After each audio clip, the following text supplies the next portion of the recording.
Hi, everyone. So I'm going to be talking to you about an experiment that I recently ran with Micah and other collaborators at Berkeley. So this is going to be about social media ranking algorithms for the timeline. So in the good versus bad conflict of things, we're going to be talking about the bad conflict side.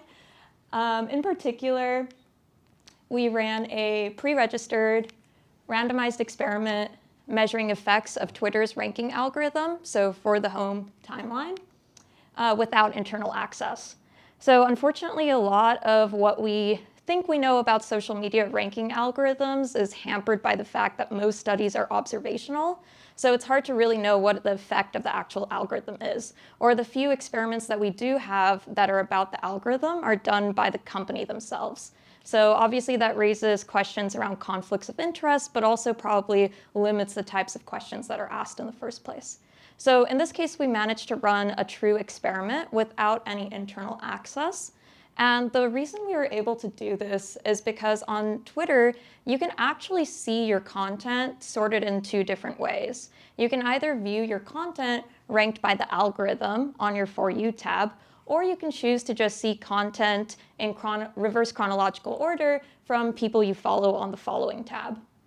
So we were able to leverage this to actually run an experiment. The way we did this is we recruited a large group of Twitter users on Cloud Research Connect, which is a crowd-working platform similar to Mechanical Turk.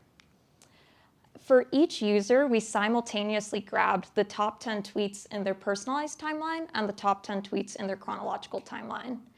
So in total, we got 1,730 pairs of these timelines. So for each user, we have a counterfactual. What would they have seen under the algorithm, and what would they have seen if they were just viewing tweets in reverse chronological order? So we collected these tweets over 2 weeks in February of this year.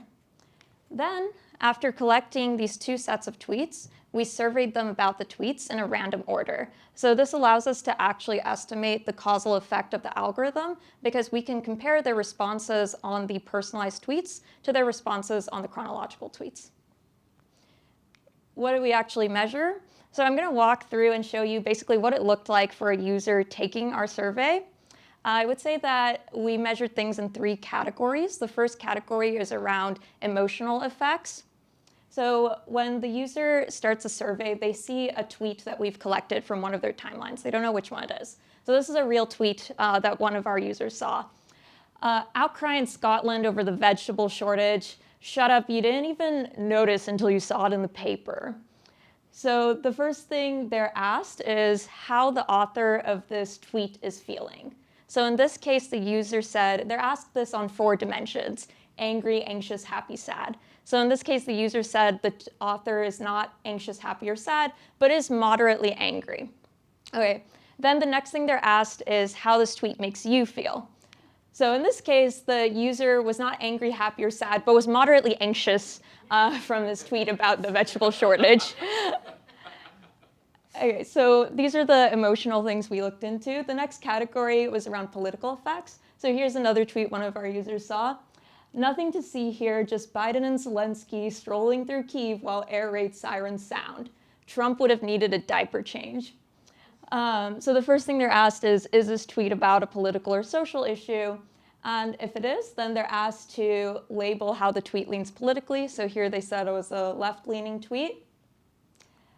And then they're asked, because in this case, they labeled the tweet as being on the left, the user is asked whether the tweet is expressing anger, frustration, or hostility towards a person or group on the right. So this is trying to measure outgroup animosity. In this case, yeah, they said somewhat expressing some animosity. And then they're asked about how their perception of people or groups on the left or people or groups on the right change after reading this tweet. In this case, this tweet actually went to one of our users who self-identified as a Republican and as being on the far right. So here they said that they feel much worse about people or groups on the left and about the same about people or groups on the right.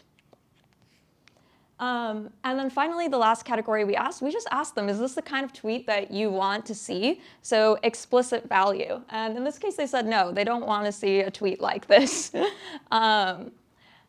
So what were our takeaways? The first result we found was that the algorithm significantly amplifies emotionality, and for political tweets, by far the predominant emotion for both what the author is expressing and what the reader feels is anger. We also see greater expressions of outgroup animosity from the algorithm. And this is it's important that we found this finding because this has been a debate in the literature for a while. So there are these high-profile papers that found evidence of emotional contagion and outgroup animosity driving engagement on social media, but they were observational. So then, of course, there's a follow-up paper saying reconsidering the evidence of this, where they tried to do a replication, failed to. Then the original authors came back, did a replication of their own. So now we actually have some causal evidence that the algorithm is amplifying this kind of content. Our second result was that the algorithm seems to potentially be contributing to effective polarization. So after readers read tweets selected by the algorithm, they have an improved perception of their in-group and a worsened perception of their out-group. And interestingly, this happens without the algorithm creating any kind of filter bubble.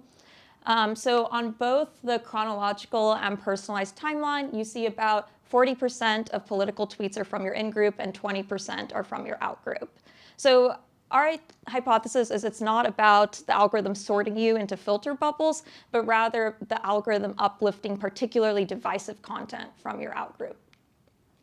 And then finally, very interestingly, the algorithm selected tweets are preferred slightly overall. So when we just ask readers whether this is a tweet that they're interested in, they slightly prefer the algorithm in general, but not for political tweets. So overall, we have the story that the political tweets are picked by the algorithm are more angry, express more outgroup animosity, are more polarizing, and readers will say they don't want to see them.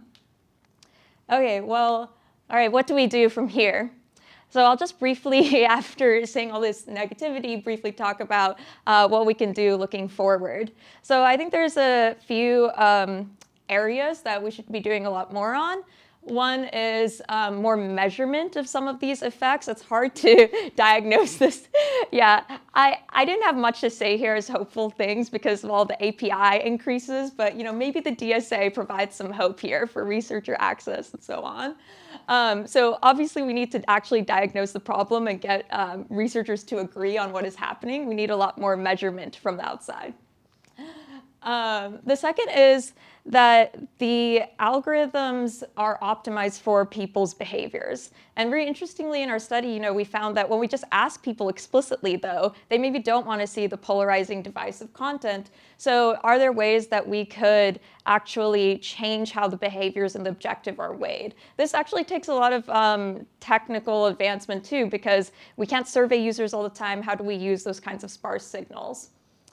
And then lastly, okay, that's the topic of this symposium, I guess, is we find that some of these tweets are polarizing. Why are the tweets completely personalized to one user? If we do things like diverse approval or try to actually do explicit bridging, which I guess Jay is going to talk about next, then maybe we can mitigate some of these problems. So I'll just end there. Thank you. Questions? Oh, sorry. Yeah, that's a great question. The Digital Services Act by the EU. So it affords researchers potentially access to these platforms to do experiments and studies if you apply. Also, the DSA requires all platforms to have a non-algorithmic way of viewing content. So hypothetically, you could do the kind of study we did from the outside where you compare against a non-algorithmic baseline. But yeah, that obviously depends on other things like API access and so on. No, but I guess Jay knows about it now. Yeah, I mean, it's online, it's public. I haven't heard anything from Twitter specifically, yeah. So I personally don't think that the algorithm changed this much. After we put this online, a bunch of random third-rate publications were like, Elon Musk makes algorithm angrier. But I mean, the algorithm is open source and it's seems pretty generic. I'm sure it's changed a little bit, but I feel like the bigger problems are the engagement optimization and the signals that are being amplified. I'm actually trying to do a study around this. The question was I realized I completely forgot to restate the questions. I'm sorry. For political content, we know that Facebook and YouTube downweigh some of these signals. How would we evaluate if that makes a difference? I think we have to be able to evaluate more types of ranking. Like it can't just be the two things that Twitter gives us, which are chronological and personalized. So I want to collect more data and try out different weights that are just like completely different from what the company has. So I think the like Facebook URLs data set by Social Science One is one potential way to do that with historical data. But I think you can also collect new data and just survey users with these like artificial timelines, which maybe gets you part of the way. Yeah, I think that you probably see similar things on Facebook. I'm not really sure about Reddit, TikTok, Nextdoor, because they're used so differently, whether it's like very content-based for TikTok or subreddit-based for Reddit. Yeah, I think Facebook is probably the closest that I would expect these results to hold in. And yeah, I think the question was implicit in my answer, so okay. Yeah, question is how expensive was this? Is this something that could be done quarterly and be part of the public infrastructure? Yeah, it was, I mean, it was expensive for us academics. It took like 30K. But if some institution wanted to do it on a quarterly basis, it would definitely be feasible. And if the platforms, like the platforms could make it a lot easier if we just had a few tweaks. Like for example, the chronological timeline you could get from the Twitter API at that time, but you couldn't get the personalized timeline. It kind of makes sense, that's their product. But if you could somehow get researcher access to that, then it would be a lot easier to collect that data. Like we had to have people download a Chrome extension and scrape for the personalized tweets and like, yeah, so there's some infrastructure to maintain and update as well, but I think it would be really great to do it longitudinally. Okay, I think that's it for questions then. Thank you.